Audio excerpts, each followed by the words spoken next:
Rachel Bell, and this is Your Last Meal, the show where celebrities share stories about the foods they love most, and we dig into the history, culture, and science of those meals with experts from around the world. Today on the program, Pati Jinich. Pati has won 3 James Beard Awards for hosting the PBS television series Pati's Mexican Table. She also hosts La Frontera on PBS, which is currently in its 2nd season. Pati has written 3 cookbooks. She is resident chef at the Mexican Cultural Institute in Washington, D.C., and she is just a ray of sunshine in human form. Pati was born in Mexico City, where her Jewish grandparents immigrated from Europe. So she grew up eating Mexican versions of classic Ashkenazi Jewish foods. I chat with the authors of the new book, Kugels and Collards, about another unexpected mashup, Jewish Southern food in South Carolina. And did you know that the ubiquitous phrase Taco Tuesday has been protected by a trademark for the last 35 years? Even small businesses serving tacos on Tuesday were getting cease and desists. But not anymore. I'll tell you the whole story later in the show. But first, my conversation with Pati Jinich. Hi, Pati. Hi. How are you? It's so nice to chat with you. It is so nice to chat with you. We were in the same room once several years ago. It went better for you than it went for me, but we were both at the James Beard Awards in 2018.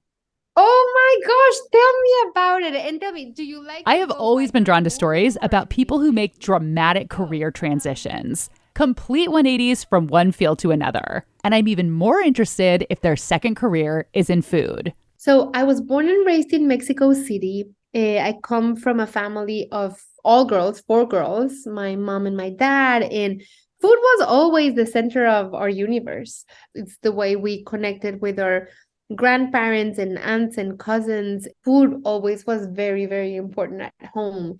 And my 3 older sisters went into the world of food early on professionally. My oldest sister has a restaurant in Mexico City. My second sister has had restaurants in Miami. She's now back in Mexico. And my third sister, she's into food and fashion as well.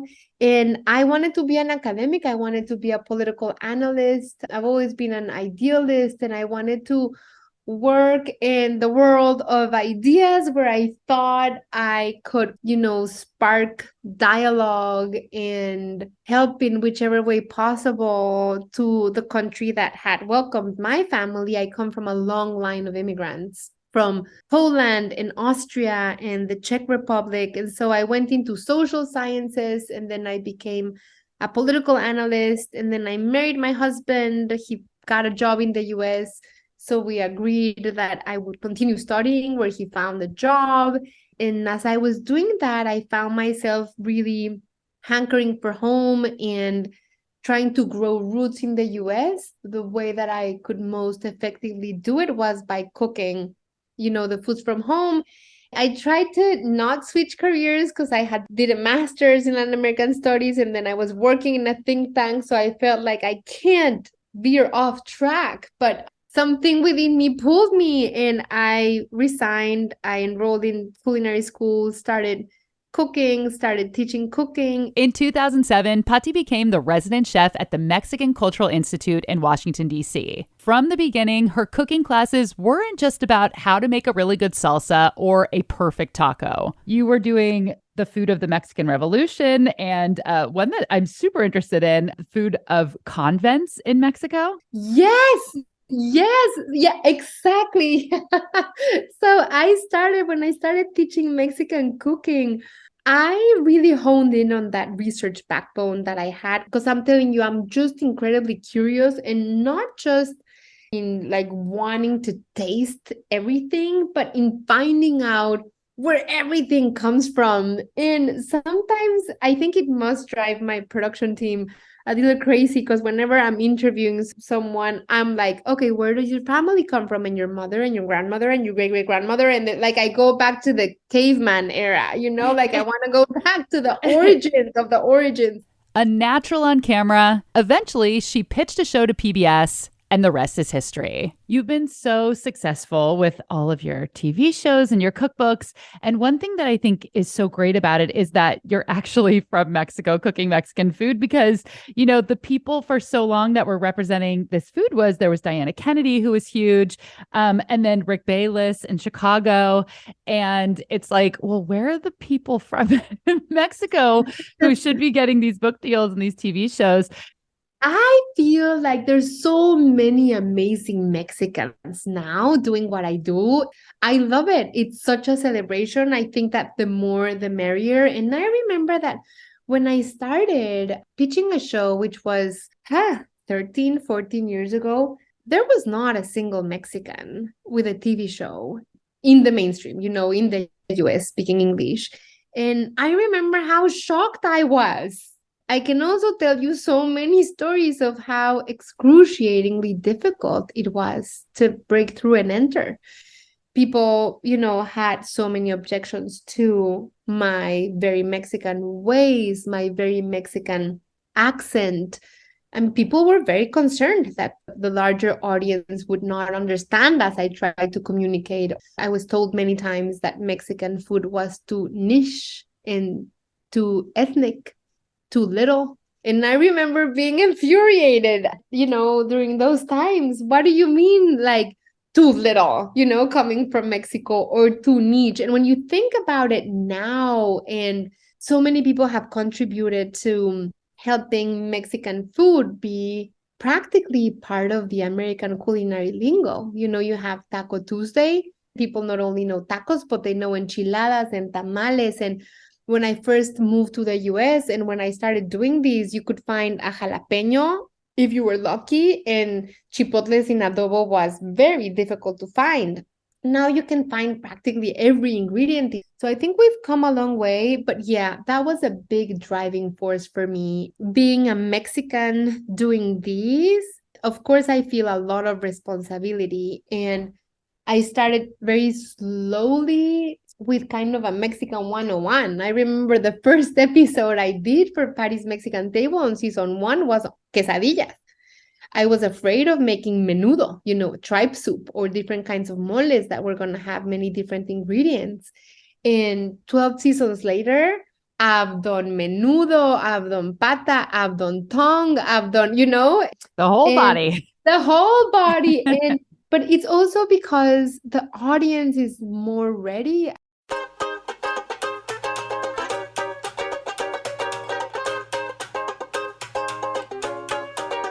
A couple minutes ago, Pati casually mentioned Taco Tuesday. Taco Tuesday has been in the news the past couple weeks. Did you know that since 1989, the Wyoming-based fast food chain Taco John's has held the trademark for Taco Tuesday? Over the past several decades, they have sent hundreds of cease and desist to restaurants and bars, even small businesses who have advertised a Taco Tuesday special. Which is wild because everybody does Taco Tuesday. It is such a ubiquitous phrase, I was shocked to learn that it was trademarked. Taco John's claims to have invented Taco Tuesday. But according to food writer Gustavo Arellano, who has been a guest on this show, there is evidence of restaurants advertising Taco Tuesday as early as 1933. Okay, so that is the background, but there is change afoot. As of last week, Taco John's finally gave up the rights to Taco Tuesday. Not out of the goodness of their hearts, but because Taco Bell threatened to take them to court. Taco Bell filed a petition in May with the U.S. Patent and Trademark Office to cancel the Taco Tuesday trademark. Taco John's CEO, Jim Creel, said it just wasn't worth the millions of dollars it would cost to defend the trademark. Some experts say the phrase has become so generic, they probably would have lost in court anyway. So next Tuesday, when you're out eating tacos, rejoice in the fact that Taco Tuesday now belongs to all of us.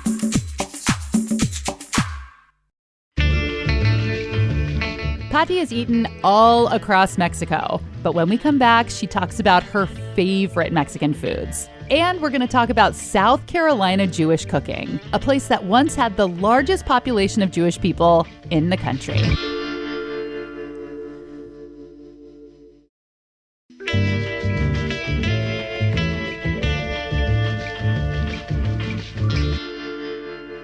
Pati's Mexican Table is part travelogue, 3-part cooking show. She travels to different regions in Mexico to learn about the local food, and then we head back to her home kitchen where she cooks a dish. But her newer show, La Frontera, focuses on the food and stories in Mexican border towns. So I went into food because I wanted to be a food writer rather than a political analyst. And after almost 12 years of having Pati's Mexican Table, what I'm doing now with La Frontera, which is my new primetime docu-series, I'm going much deeper into a more journalistic approach in the borderland communities. But I find that I'm increasingly going into that social sciences, history, political analysis lens, which is interesting because I really wanted to get away from it and jump into food. And it has to do with, I guess, what brought me to food in the first place, which was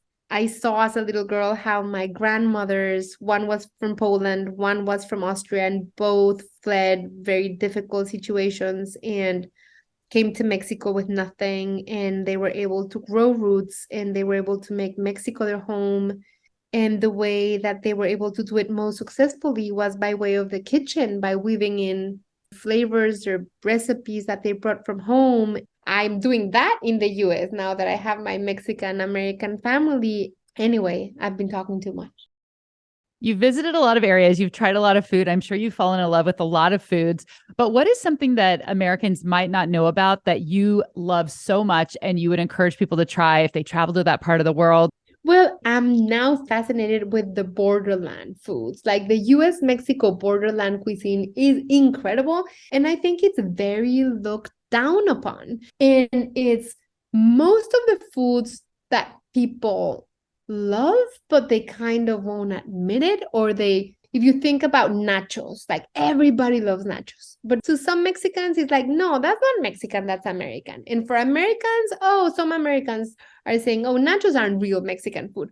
Well, it turns out that nachos are real and authentic and delicious and genuine. And they were created in Piedras Negras, south of the border in Mexico. And then they spread like fire, mostly in the US. And the same thing goes for fish tacos and carne asada fries and burritos. Many foods that are filled with myths and misconceptions and prejudices, but that people crave them anyway, you know?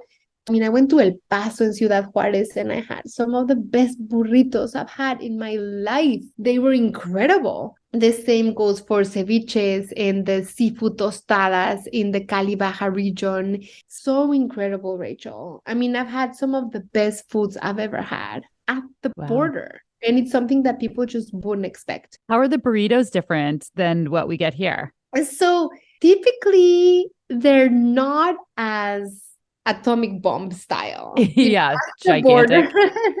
So at the border, first of all, you have incredible made from scratch flour tortillas. They're malleable, they're almost sweet.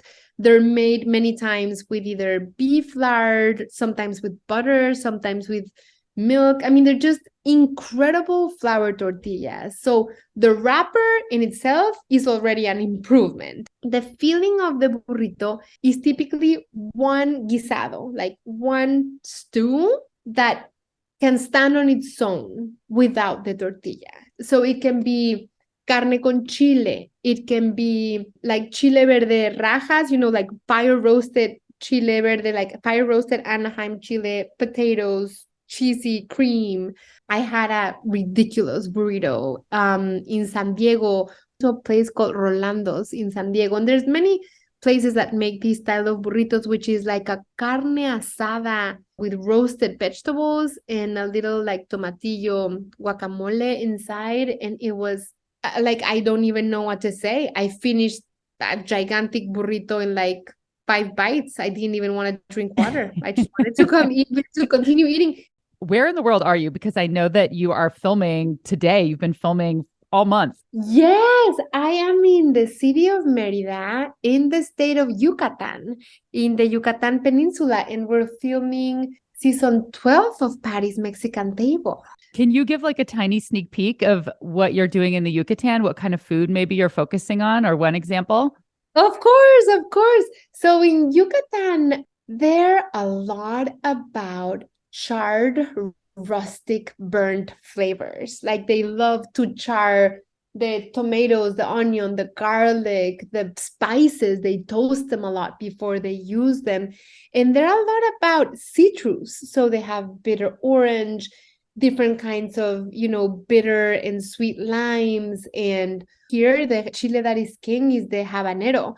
But they have other varieties that are not really known outside of Yucatan, like do a lot of cooking underground. They make a hole and they will put wood and leaves. And the food here has a lot of, that like rustic taste and feel to it.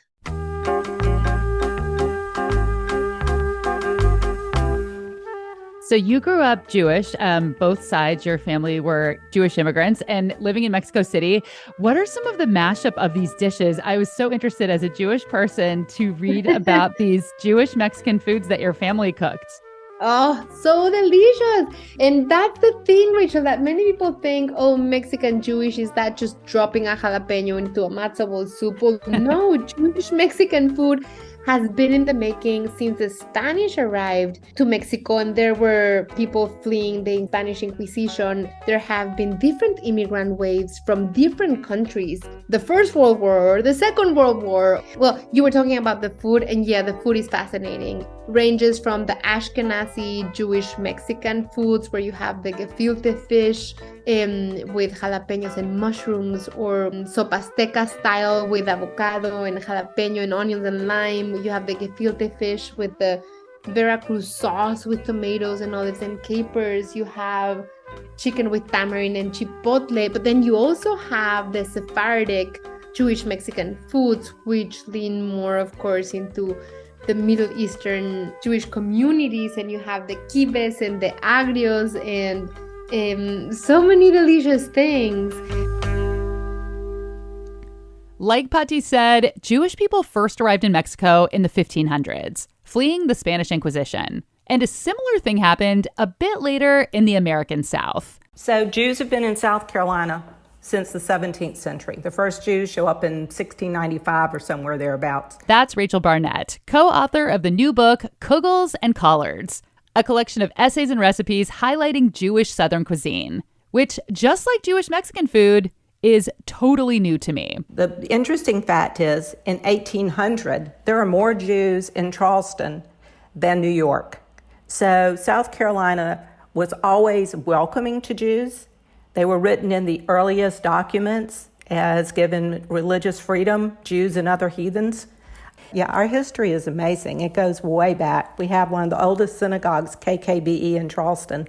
The early Jews were Sephardic. They came from Spain, Portugal, through the islands. They were, obviously escaping the Inquisition. And they came to this country, same reason everybody else has. They were looking for freedom of religion and a place to, take care of their families and have a good life. Like all immigrants, they brought their food traditions to their new home, just like the enslaved Africans did when they were brought against their will to the American South. As the immigrants came over, they hired African Americans to work in their kitchens. Prior to that, probably in the 1800s, you had enslaved people. People find it hard to imagine why did Jews own slaves back in those days, but they assimilated. They were part of the community. I'm speaking about Charleston. So, it's where food tradition comes together. African American women came and took care of the family and cooked in their kitchens. It melded together. So you might have a kugel sitting on the table next to a bowl of collards with fried chicken and brisket. I mean, that could be your holiday meal. And that's not your typical holiday meal in a lot of parts of the country. And if you're not familiar with kugel is a noodle pudding. It's egg noodles. It can be sweet or savory. It can have eggs and butter and cottage cheese, and you can put fruit in it, and you can put cinnamon sugar in it, and raisins. There's so many recipes. Kugel can be very confusing for those who haven't had it before. Egg noodles with cinnamon and sugar and cottage cheese and raisins. It's a sweet dish, but it's never served as a dessert. It's always served along with the main meal. It's a special little dish. So, Rachel, one of the themes of the book also is to bring out from the shadows, so to speak, the African American women who did this cooking, who brought the recipes in. We want to give them their credit because without them, we wouldn't have this wonderful melding of cultures and tables. And we have several stories in the book about very special women who cook for families. You know, it's time to bring this out to the forefront, that, you know, the woman standing there taking all the accolades wasn't necessarily the one who was cooking the food in the kitchen. Rachel says there wasn't much fusion between Black and Jewish cultures. The traditional Jewish dishes would be served at the same table as collard greens, mac and cheese, and barbecue. But modern cooks are getting more creative. One is a fabulous recipe Allie Rosen, who grew up in Charleston, lives in New York now, sent us, and it's lox and grits casserole, and it is fantastic. Can you think of anything more Southern and Jewish all at the same time? It's very rich. It is, you know, stone ground grits, the real stone ground grits, not off the shelf kind, the real good stuff. And it has a lot of cream and cream cheese and all kinds of good stuff that makes it nice and rich. And then you fold into that some chopped up lox and you bake it. And it is this rich, lush casserole that, you know, can sit on anybody's brunch table. And it's beautiful, too. Kugels and Collard's co-author Lisa Harvey says not all the dishes easily cross over because of kosher law, but some folks make exceptions. Don't ask, don't tell. We eat the barbecue, and we eat the shrimp, we eat the shellfish because it's here. This is the land that grows this, and we're surrounded by this. So it was a kosher home when my grandparents were alive. Now, my grandfather loved to catch crabs, so he would boil them in the backyard, but we would never bring them in the house. My great-grandmother would have had a fit. Pati has such a good last meal, and I am so excited to share it with you after we come back from this quick break.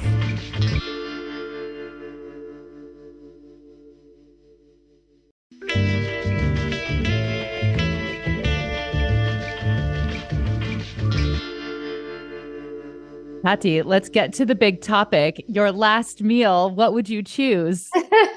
Okay. Whenever people ask me, what could you eat every day of your life? Or, you know, I always say the same thing. But when asked under your lens of what the last meal would be, I have to go back to that one, which is Milanesa de pollo, empanizada, or, you know, chicken schnitzel with mashed potatoes and chayote squash salad. And I would definitely need to have chipotle in adobo with a lot of sauce on the side. And I just grew up eating that since I was a tiny little girl. And I remember and this was like a weekday meal. Like in Mexico, we have a big comida, not cena, you know, so it's a big lunch, not dinner. And my mom would come to the table with a big plate of, you know, we were 6. So these chicken milanesas, she'd bring the big bowl of mashed potatoes, big bowl of the chayote squash salad, which is just steamed chayote squash diced and lightly pickled with red onions in a light vinaigrette. And we would all like just dive into those platters and start fighting for the milanesa and the mashed potatoes and the chayote squash. And to this day, I think it's the meal that I love the most. If I could add a little more, like I would have sopa de fideo to start with. You can have it alphabet soup style with alphabet pasta, or with fideo with like very thin vermicelli or thin spaghetti in a tomato broth. And I would end it with a panqué de chocolate con vainilla, like a marbled chocolate and vanilla pancake, or a flan. For her last meal, Pati Jinich wants to start with sopa de fideo and then move on to Milanesa alla pollo with mashed potatoes and chayote squash salad. For dessert, she wants panque de chocolate con vanilla, a chocolate and vanilla swirled pound cake. It seems like so many cultures have their version of a schnitzel or a Milanesa, like the pounded breaded chicken. So is that a popular dish in Mexico, or is that something that yeah. Oh, it is. Okay. It's an everyday dish, not only in Mexico City, where I come from, but all over Mexico. I'm here in the Yucatan, And there's milanesas at the markets, in street food stands. They make tacos, they make tortas. One of the most popular tortas, Mexico's crusty bread sandwich, is a torta de milanesa. So you have the Mexican style bread, refried beans, milanesa, the chicken milanesa, avocado, tomato, onion, pickled chiles, cheese, best torta ever. So milanesa is, yeah, I think maybe that's one kind of a universal thing that many cultures make. Is the mashed potatoes traditional Mexican too? I'm trying to figure out how much Yes. it is. Okay, so this isn't coming back from your family's European roots. No, no, no, no. I mean, of course, potatoes existed where my Polish grandparents came from, but they just ate them boiled. No schnitzel that I know of. But the milanesa with mashed potatoes is a very Mexican thing. And I think that that's something that a lot of people don't know either. Within the repertoire of Mexican cooking, you have very universal things. You have the milanesa de pollo, you have mashed potatoes, you have not only the pasta soup that I was telling you about, but pasta seca is like a traditional weekday thing where we cook the pasta until the pasta can take no more in a spicy tomato sauce. And instead of doing it with Parmesan cheese like they do it in Italy, of course, in Mexico, you would top it with crema and ripe avocado, but that is like an every person's meal. All right, let's talk about this panque. Oh, the pound cake. Panque, pound cake. Yeah, panque marmoleado is also widespread in Mexico. It's a traditional chocolate and vanilla pound cake, marbled, and it's so traditional that there's Mexican brands that sell it ready-made in stores in different sizes in tiny little towns all over Mexico. You've been traveling all around Mexico all of these years for your show, and you're from Mexico City and have found that you've learned a lot about these different cuisines that you weren't familiar with. Has it changed your own home cooking, or do you find that you go back to the food that you grew up with, the food that you know from childhood?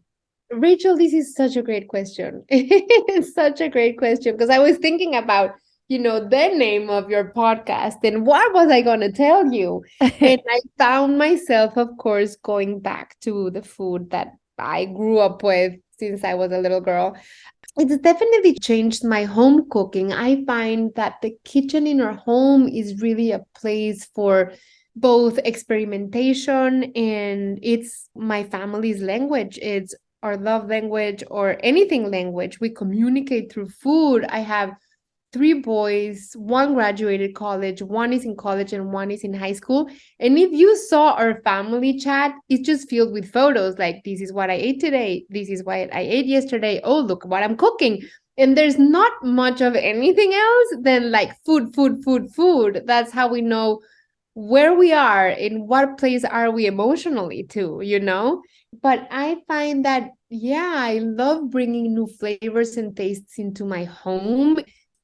Like it makes the world bigger within our home, and it's beautiful. It takes the boredom out.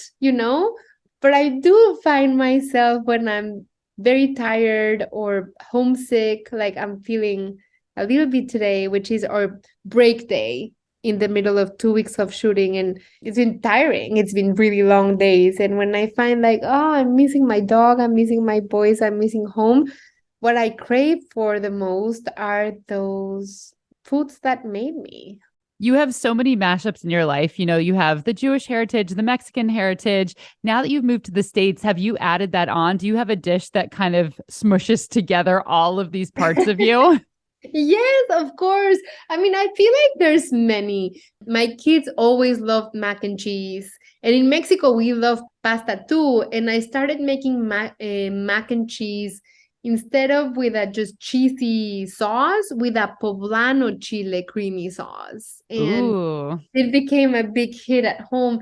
But also turkey. In the US, I love celebrating Thanksgiving with our friends. I think it's become my favorite holiday. But in Mexico, people eat turkey for Christmas and New Year's. So that is something that I've started to do, my Mexican style turkey for Thanksgiving, which now my friends love. And whenever we're in Mexico for Christmas or for New Year's with friends, I'll bring the idea of chocolate pecan pie, like in the US. I love American pies. I love that tradition. What makes it a Mexican turkey? You marinate the turkey in an adobo sauce. You have rehydrated chiles that you puree with roasted tomato and onion and garlic and spices and a little bit of vinegar, and you marinate the turkey in that. Or in the Yucatecan style, in my first cookbook, I have a pibil style turkey where you have achiote paste and different kinds of citrus. I mean, if you were in Yucatan, you would do bitter orange, but since it's hard to find outside of Mexico, you combine grapefruit, orange juice, lime juice, white vinegar with achiote paste, annatto seeds, and roasted garlic, roasted onion, a lot of herbs like oregano, allspice, black pepper, cloves, and you marinate the turkey for as long as you can in these marinades that just add so much flavor. And then I stuffed it with like a cornbread chorizo, tart apple mix. I roasted it in the oven, but covered in banana leaves as if it were buried underground in the Yucatecan style. And what happens is that you get the most moist turkey that just falls off the bone, and it picks up the fragrance from the banana leaves, and it's tropical and delicious. That sounds amazing. I can hear you almost drooling over it as you talk about it. And that was Pati Jinich's last meal. Well, Pati, thank you so much for your time. I appreciate it. You're such a ray of sunshine and just so captivating to watch, and just so warm and just so different from everybody else. You really stand out, and I love watching you. Oh, thank you so much, Rachel. That means so much, and I've enjoyed the conversation so much, and I hope that we get to meet each other in person again soon. Me too. Yeah, I'll see you in Mexico. Amazing. All right, take care. Thank you. Bye. Bye. You can watch La Frontera and Pati's Mexican Table on PBS. Both are streamed for free online. Thanks to Rachel Barnett and Lisa Harvey. You can pick up their new book. It's called Kugel and Collards. This episode of Your Last Meal was produced and hosted by me. Original theme music by Prom Queen. And I have some big news. Your Last Meal is now a product of Cascade Public Media in Seattle, which is the Pacific Northwest's largest PBS affiliate. If you are new to the show, welcome. We would be thrilled if you subscribed and left a nice review on Apple Podcasts. You can follow along on Instagram. I'm Hello Rachel Bell. That's Belle. I'm Rachel Bell, and this is Your Last Meal.